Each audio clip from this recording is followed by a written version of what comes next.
How can a skin condition affect one's social position, and how can diseases affecting the skin impose real punishment? How do people with skin diseases see themselves and their opportunities in life, and how have their lives changed as a result?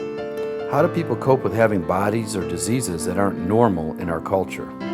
My overall purpose is to showcase the agony of certain diseases and their attendant social and psychological toll, how the skin and our perception of it influence our social, cultural, spiritual, and physical well-being, and how we can learn and grow from our new knowledge.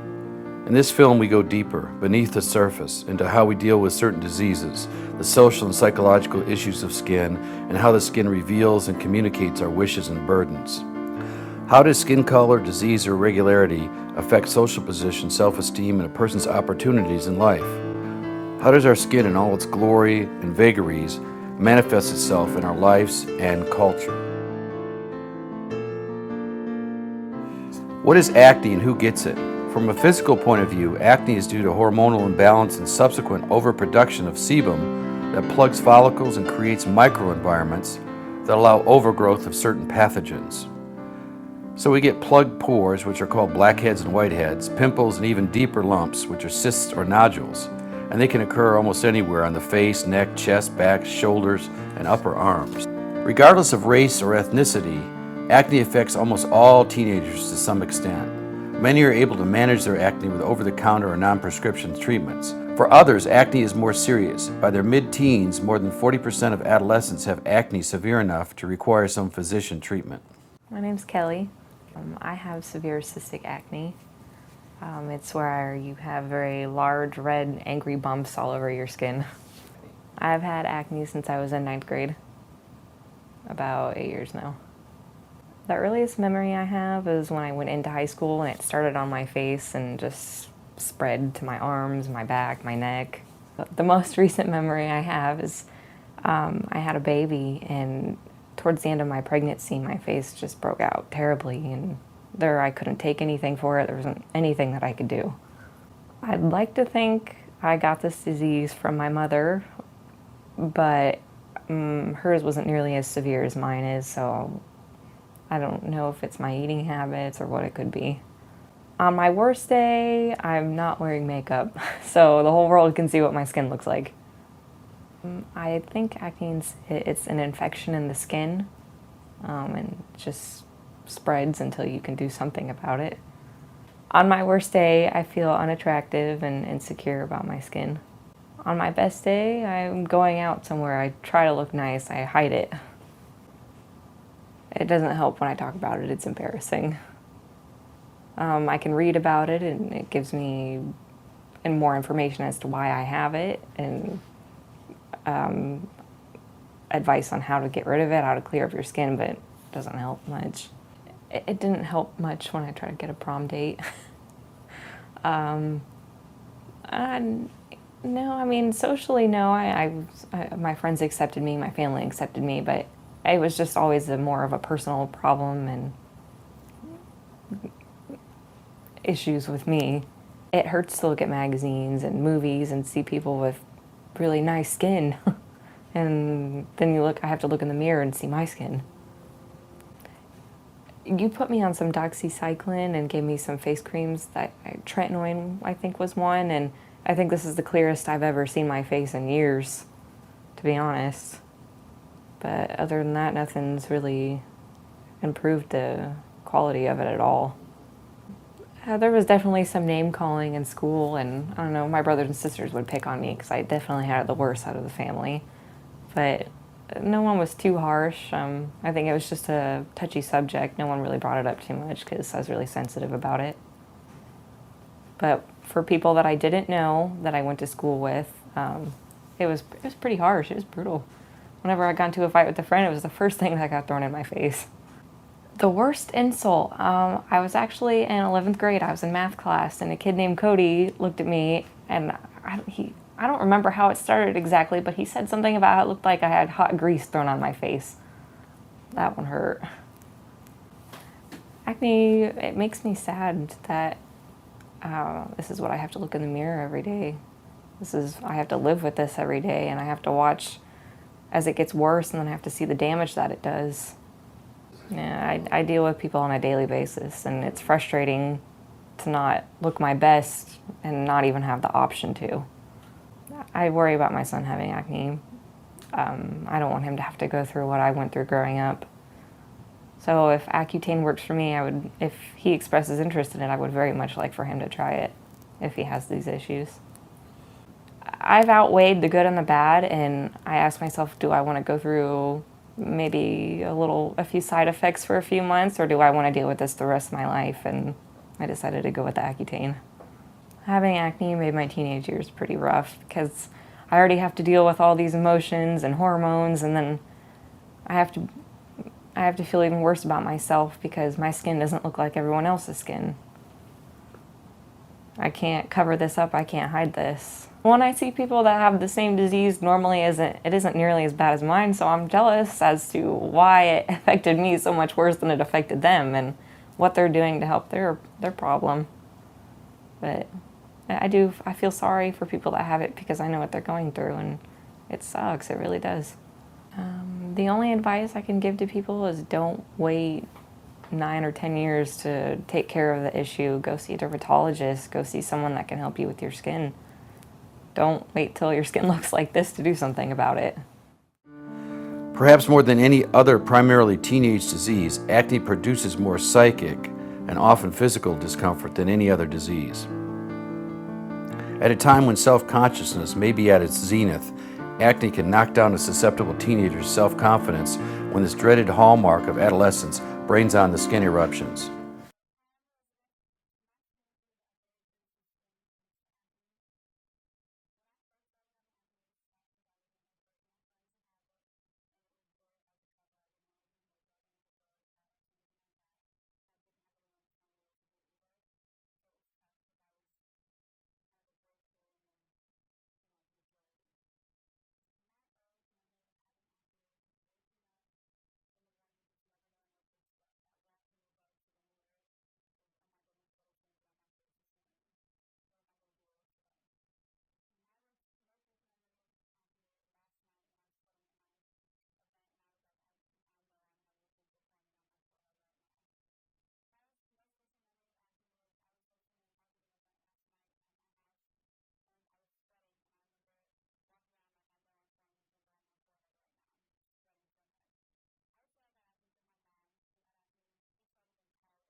I do not feel like I control my symptoms. Acne medicine doesn't work, proactive doesn't work, pills don't work.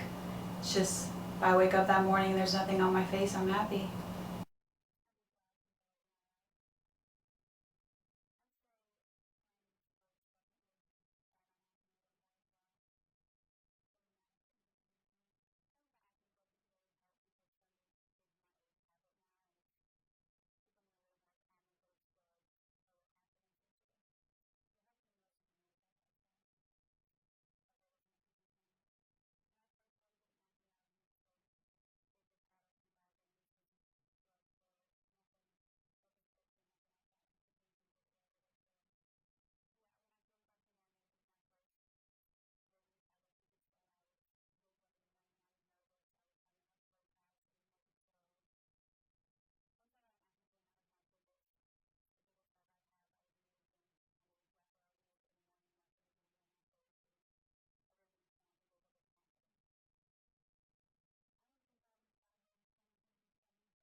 My name is Gerald Jacobs. I'm 65 years old.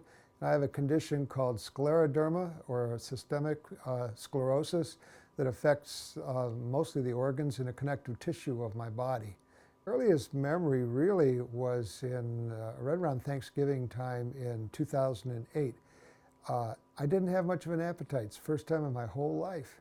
I ate one plate of food for Thanksgiving. At the time, I was proud of it. But then I continued to have no appetite, and I started to get edema. My body was swelling all over. In fact, it was to the point where I almost had to have my wedding ring cut off. And there was a period there when it dissipated a little bit, and we greased up the ring and managed to get it off. And that was like in early of 2009. How did I get this disease? Bad luck, as best as I can tell. I think it's stress related, but I don't know that there's any cause that I can pinpoint. How am I on my worst day? Right now I'm about 90% improved. My worst day I end up with sore feet, and maybe I'll get some skin abrasions or cracking around my fingernails, and I'll have to use hand lotion. I have to literally dip them in hand lotion for a while, and that's about it. All the other symptoms have abated and they haven't come back. When I was quite ill in 2009, I would wake up in the morning and I would be so contracted, it would take me like 20 minutes to straighten out my arms and my legs so that I could get out of bed. I couldn't eat. I lost 15 pounds in like 3 weeks. I was having difficult time swallowing. I was having all these different problems. I was having and it was very funny because it wasn't bilateral. My left arm was hard as it felt like a piece of wood. You could actually tap it. And the other arm wasn't like that. The same thing with the shoulder and my chest. And I was miserable. I was unable to function. I was unable to work. I didn't know how long I could continue like that. I had to get some relief. And the antibiotic therapy has just been a marvelous help for me. The rheumatologist that I originally went to, who I basically picked out of the phone book, was a very nice man, but he was classical, traditional rheumatologist. He wanted to start you out with, gold treatment and then move on to the next one and the next one. And that wasn't the kind of thing I had. I didn't have classic rheumatoid arthritis, but they lump all these things into that generalized category because they don't know what to do with them. And so we did some research on the internet, and we found a website called roadback.org. And Roadback talks about a doctor who back in the 70s and 80s was treating people with this condition and other rheumatoid conditions with a mild dose of minocycline and doxycycline. He was getting fantastic results on this. And I talked to the rheumatologist I was going to, and he says, that won't work. But you can try it if you want to, but it won't work. And so I went and I talked to you, and you recommended that I talk with the rheumatologist that I'm currently using, because she was amenable to alternate medical treatments for conditions like this. And it's been wildly successful. I've gotten my life back. This has really been a miracle for me. And even though I'm not well, I'm doing so much better. I'm able to function. I'm able to think. I've gotten my life back. What helps me the most with my condition is physical exercise. The portion of this that is connective tissue disorder oriented, I have problems. I easily contracted. I lose range of motion, and physical exercise every day, even if it's just calisthenics and stretching exercises, has helped tremendously. The other exercise that's helped just incredibly well has been yoga breathing exercises. One of the things about this is I have a pulmonologist because it impaired my lungs. I had interstitial pneumonia and I had damage to the alveoli in my lungs, and my pulmonologist said, the best we can do is try to arrest this so that it won't get worse, but you're going to have to live with this because we really can't reverse the damage that's been done. Well, I said nuts to that, and I went and found a number of different yoga breathing exercises, and I started doing them. And they not only helped, but they did actually reverse a lot of the damage. There's a lot of difference in my facial features from when I was in full bloom. My cheeks were very tight. My face was very round. My lips were very tight. I used to look like this, and this is my normal look. And it was like my face was completely tense all the time. You know, one of the biggest things that I had that affected me the most was cognitive impairment. In fact, when I was doing my stretching exercises, just reaching up like this, I couldn't count to 10 without losing count. But I had, in fact, I brought my list with me, just an idea of some of the symptoms that I had during this period of time. And this was all occurring at the same time. I had a general lack of appetite. I just didn't want to eat. Even when I was hungry, I would be hungry. I mean, I'd be really hungry. I didn't want to eat. I was cold most of the time. I was so cold that I wore a heavy sweater in the house in the summertime. And when I got in a shower, I would turn on the water just as scalding hot as I could get it, because I was cold. I had poor digestion. I had upper GI disturbances, including gurgling and bubbling in my throat. And I had occasional nausea that wasn't even related to eating. It was nausea. I lost 15 pounds in 3 months, which I'm not that big a guy. 15 pounds is a big deal. You know, I had an occasional lump in my throat where I couldn't swallow. It was just a lump there. I had serious problems swallowing, even swallowing my own saliva. I would choke on it. I have a coughing fit, just swallowing. And it was like a sneak attack. All of a sudden, I'd swallow wrong. It averaged several times a day. It's a very weird thing. You know, what is going on? I can't swallow. I had intermittent shortness and shallowness of breath. And I had edema throughout my body, particularly my arms, face, hands, and feet. There was a period of time for about 8 or 9 months, I couldn't wear socks. I couldn't wear rings. I couldn't wear wristwatches. I could wear nothing. My skin was so swollen up. The swelling of my hands would wax and wane sometimes in as short a period of time as 15 minutes, but it never completely disappeared. I had about a 3-year period I couldn't even wear my wedding ring. And my fingertips would crack. They felt like they had first-degree burns on them, and they still do that to this day, just not nearly as much. My left arm particularly was very often very red, and the skin is thick. It felt like it felt like wood. You could actually tap on it. I had dry skin. I had itches that were so bad on the back of my neck and my glutes. I mean, I would just butter myself up with all sorts of hand lotion and body lotions just to keep from tearing up my skin. I was miserable. I had stiff muscles almost constantly, particularly my legs, back, arms, and shoulders. It started at the end of October in '08 and got progressively worse for a year and a half. I had deteriorated muscle strength and a loss of balance. I would walk in a house and I would fall down. You know, I couldn't look down and take a step. I have to do, one of the other things I do is I use a lot of balance exercises and simple stuff, because it's hard for me to do even them. Standing on one leg. You know, one of the first things that goes as you age is your balance. Try standing on one leg and close your eyes and see how long you can do it for. Well, I couldn't walk on 2 legs without falling over. So I do continually exercises, and including balance exercises, to try to keep myself from getting worse. And I have cognitive impairment. My concentration was reduced by 30 to 40%. It affected my ability to do my work. You know, even writing stuff down didn't help. My nighttime sleeping had increased. I slept a lot more. To this day, I sleep a lot more. I'm a good napper. In fact, I have a black belt in nap. And I used to take a 20-minute power nap. I was ready to go for another 6 or 8 hours. And now it's a 45-minute to 1 hour hard sleep to this day. But I'm still able to go, you know, that extra 4 or 5 hours after that. So I had a lot of stuff happening to me. It was happening all at the same time. The contraction was probably the worst part, because you literally couldn't move. You'd wake up and you were like this, and they wouldn't straighten out. And I mean, I was doing simple finger exercises to just try to get my hands and my arms and all my joints working. So I've got all these things going on. They're all because of this. This is an immunodeficiency disease that affects all of your organs, including your biggest organ, your skin, and it affects your ability to think. And like, for instance, right now, I just lost track of what my train of thought was.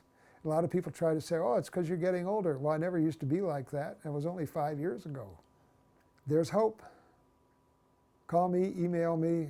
I'll show you. Go to the website, Road Back. Now, there's two websites. There's one called The Road Back, which is for alcoholism. That's not the one. This is called Road Back. There's a foundation called Road Back Foundation that helps people with, and it doesn't matter if it's fibromyalgia or Crest syndrome or scleroderma. It's all of these conditions that they lump together under rheumatoid arthritis type of conditions. A lot of people can be helped, and they're not going to get it through traditional rheumatoid care. It doesn't work. And that's what I want everybody to know. There is hope. I mean, this to me was a miracle from God. I mean, the average lifespan of a person with this condition is 5 to 7 years. And I'm doing great, and I feel great. But it does make you feel vulnerable. When viruses or bacteria attack the body, immune cells known as B cells normally respond by producing antibodies that bind to the invaders and mark them for destruction. In patients with lupus, the ability to distinguish one's own molecules from foreign molecules is disrupted, and the B cells produce antibodies that attack healthy cells and vital organs, especially the brain and the kidneys. Other immune cells, called T lymphocytes and macrophages, can also join the misguided attack on the self. The symptoms of lupus are so varied that the disease often goes undetected for years. Common signs are arthritis, facial rash, and hair loss. Other manifestations include kidney damage, lung inflammation, and paralysis. Because lupus can disturb so many body processes, it often mimics diseases like scleroderma, multiple sclerosis, and rheumatoid arthritis. Before a case can be classified as lupus, the American College of Rheumatology requires that the patient show at least 4 of 11 symptoms since the onset of the disease, including a butterfly rash on the face, eroded red patches of skin, pain in the joints, and a positive ANA test. About 90% of all lupus patients are female and have developed the disease during their childbearing years. Treatment options for lupus are still very limited. Cortisone and antimalarial drugs can combat inflammation by impeding immune cell responses, and chemotherapy drugs like methotrexate and cyclophosphamide can curb the number of attacking white blood cells. Recently, 2 cancer-related drugs, mycophenolate mofetil and rituximab, have been introduced. All medications have their side effects. Cortisone thins the bones, mycophenolate mofetil can cause anemia, and methotrexate can irritate the liver. So the treatments require some sort of monitoring. Okay, my name is Angela Chimenti. I'm 43 years old. I have lupus. I have discoid lupus, which is of the skin. So I have to live with sometimes really unbearable redness and scars and scabbing, and sometimes it results in bleeding. I also have hair loss and joint pains and things like that. I got a diagnosis in 2002 when I went to Westchester Community Hospital in New York. I was having terrible scabbing in my scalp, also on my face, around my lip area, and in my back, behind my ears, and could not figure out what it was coming from. So they did a biopsy on my face to one of the scabs and found out that it was lupus. I have systemic and discoid. My earliest memory would probably be the year 2000, when I started noticing my hair loss.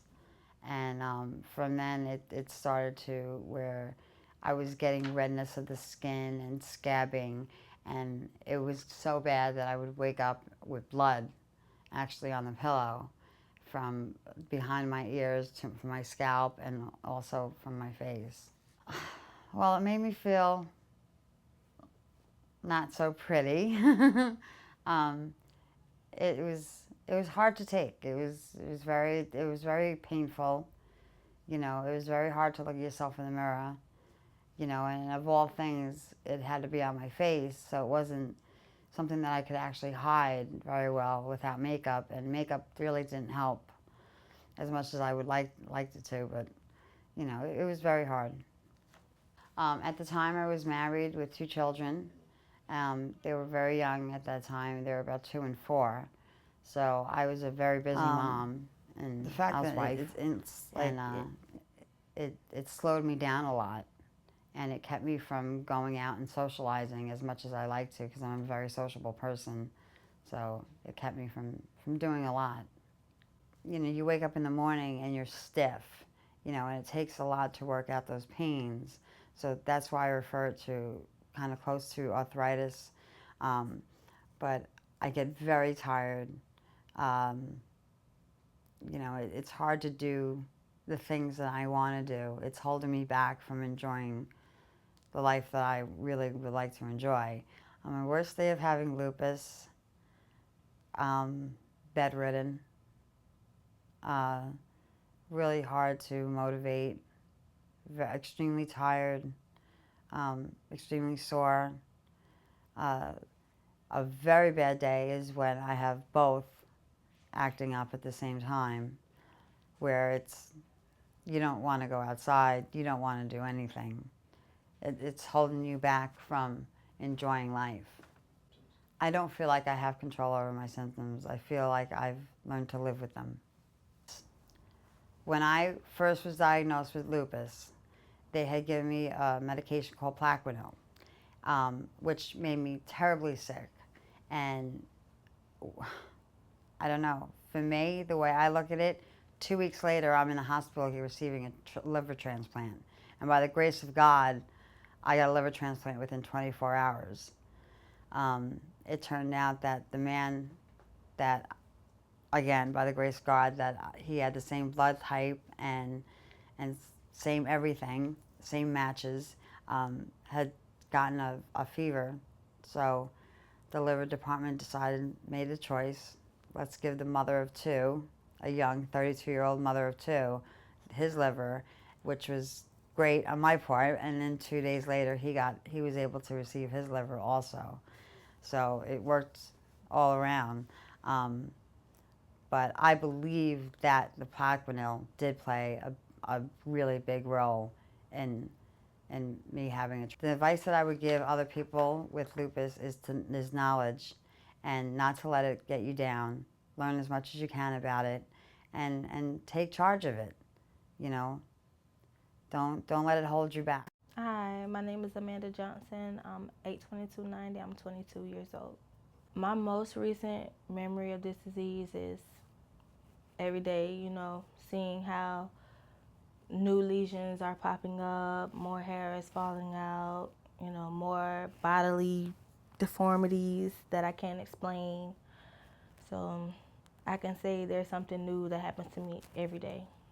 A woman's hair is her glory.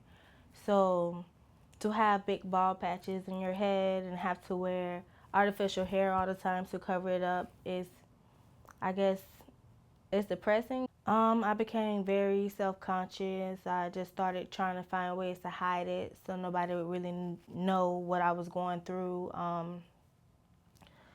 Of course, trying to find ways to fix it before it worsened. I guess trying to just, more so because I know there's no cure and it can be treated, but it can't be healed, trying ways to cover it up. On my worst day with the systemic and the discoid affecting me, I can't get out of bed, partially because I'm in pain. The lesions hurt just as well as, you know, my body aches. You know, they produce heat, they, you know, swell up. My worst days, I don't get out of bed. I can't deal with facing it, having to pile on a whole bunch of makeup on my face, or, you know, just not feeling good. Just it draining all my energy. So on my worst day, I'm bedbound. I don't feel like I have control over my symptoms, but each day you learn how to cope with it a little more because that's your life. You know, you can only do so much. You can only put on the creams that you're prescribed and take the medicine you're prescribed and pray and hope that it gets better. You know, this disease is kind of out of your control. much for me. I've tried working and just can't handle it. Getting in trouble by supervisors for taking too many breaks, or, just feeling bad, calling out because I'm having a bad day, not being able to do the same work that other people are doing because they don't know about my condition, they don't understand. And it just not being able to deal with people, them asking me, why you draw your eyebrows on? You know, just a lot of issues. It is working, it it doesn't fit into my lifestyle anymore.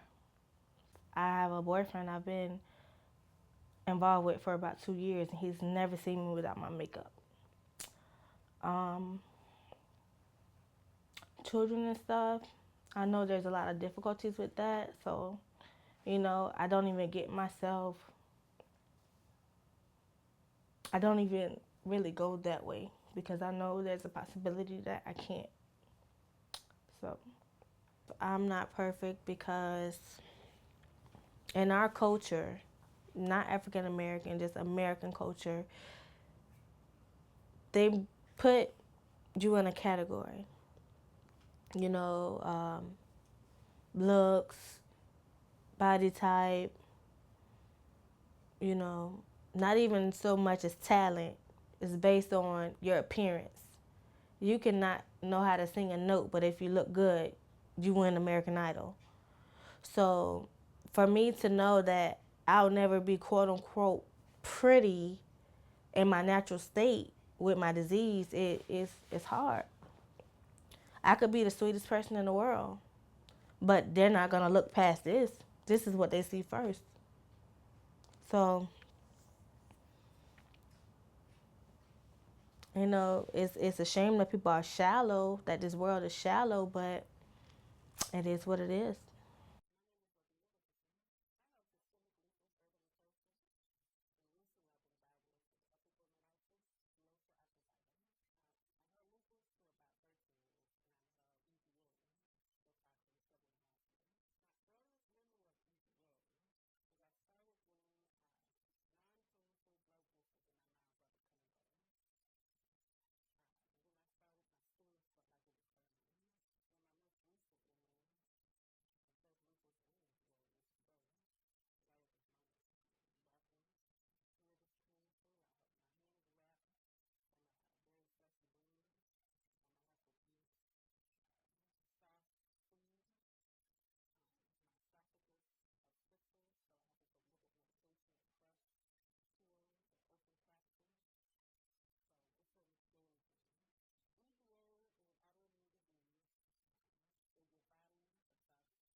My name is Walter Terrell. I'm 49 years old. Remember when it started popping up in about 1979.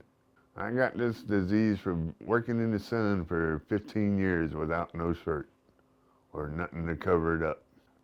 My diseases are basal cell carcinoma and squamous cell carcinoma. The basal cell grows rapid, the squamous cell eats inside out.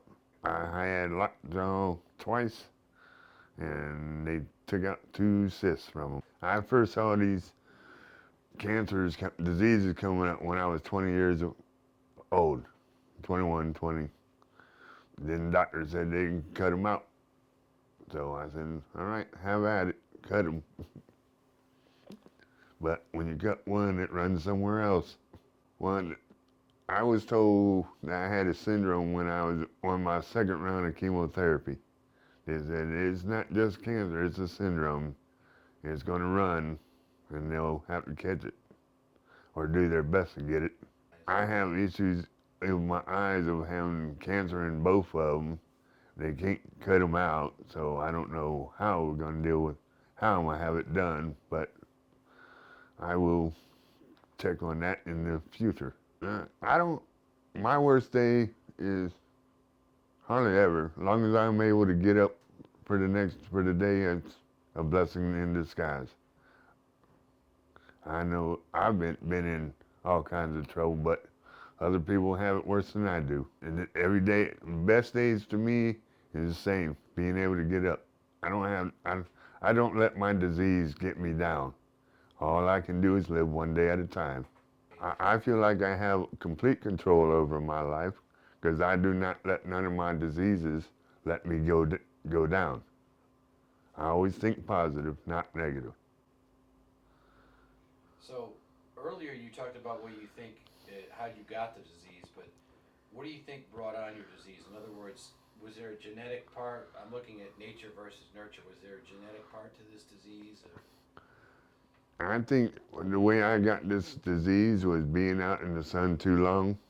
Because I'd be in the sun up to sun down, no shirt, no lotion on, just working, not paying no mind to it. I figured I was just getting a real good suntan. Well, I was told how this disease runs through me by some of my doctors. Once they cut it from one place, it runs to another through my bloodline. What helps me the most to get by the day? Just knowing it's a beautiful day. I don't have no problems. My disease does not hold me down like it doesn't let me work, but I can do something in the house. And my advice to give to people is listen to what your doctors tell you to put the lotion in and everything, and just live another day, live daily as you can. That's all you can do.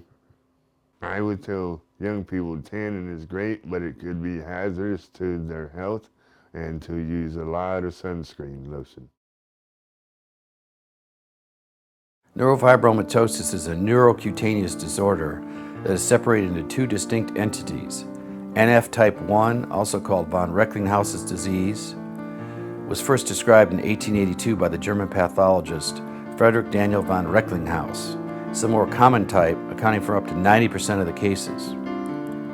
It's characterized by a list of possible criteria, with at least 2 being required to qualify the condition as NF1. The characteristics are cafe au lait patches, freckling of the axilla or groin, optic gliomas, distinctive bone lesions, and also first-degree relatives with a history of NF. The majority of lesions appear at or near birth, and they continue to increase in frequency and size over the course of the patient's life. Other than the specific criteria used to differentiate this condition, several other symptoms are noted as being possibly part of the syndrome. Mental dysfunction is an unfortunate common result of the neurological deficits of this disorder. Seizures are a rare but significant complication. Other than the specific criteria used to differentiate this condition, several other symptoms are noted as being possibly part of this syndrome. Hypertension is becoming a more common finding during the diagnostic phase of visits concerning NF. NF is a genetic disorder and there is no current treatment. My name is Deborah Daniel. As far as I can remember, I've had it all my life. From what they told me is that they see it with little brown patches in your eyes, and that's how they can tell if you have it or not. After I was 16, I started noticing the little abrasions coming up. But I had one on my side. That's how the doctor told me. The doctor told me it was, von Recklinghausen Neurofibromatosis. From what I was told, how I got this disease was that one of my parents had to have a gene, and they gave it to me. But nobody knows where it came from. My worst day is the way people treat me. They make funny noises, or they say, "God, you're ugly."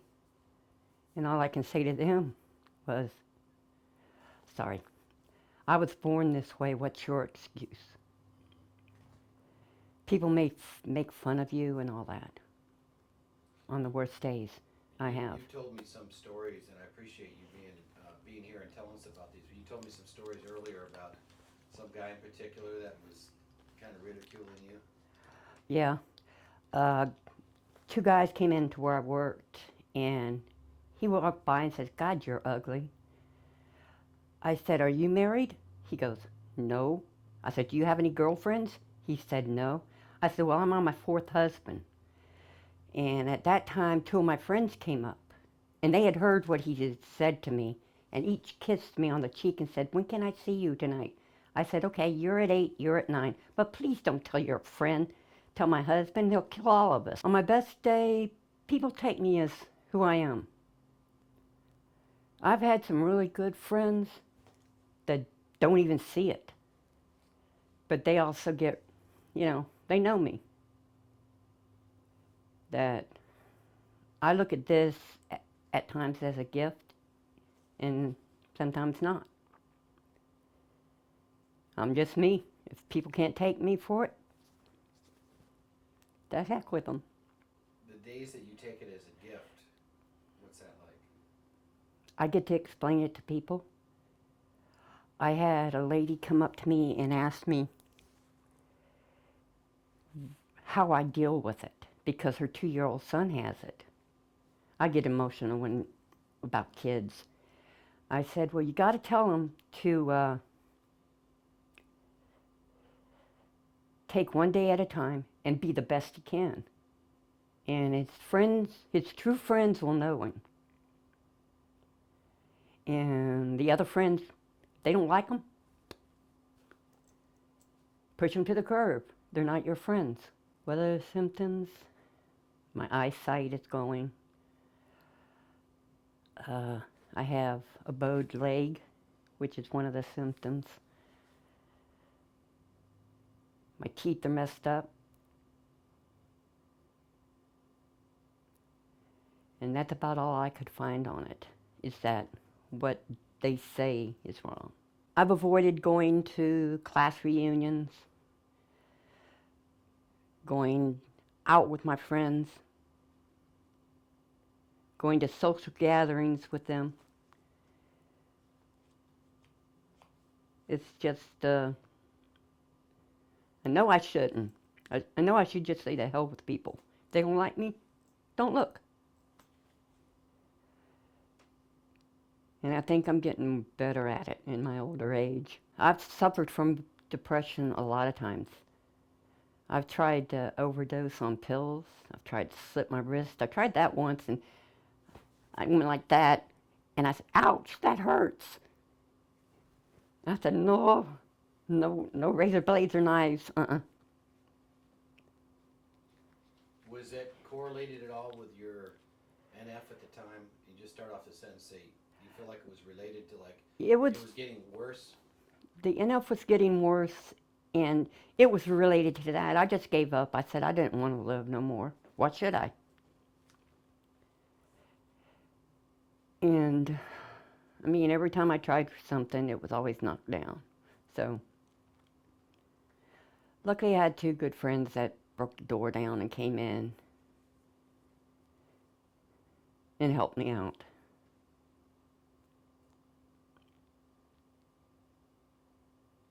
So you talked in the letter you sent about funny things that happened to you. Can you say there was a kid in the story and he was really acting up? His mother was suicide, so on and so forth. Just start off that story and say There's some funny things that have happened. People with this type of disease needs to be more confident in themselves. Don't let nobody get you down, because if you let them get you down, then you start thinking of other ways to get out of it, to end your life, to get more depressed than what you are. Your true friends and people that would care about you are the ones that don't see it.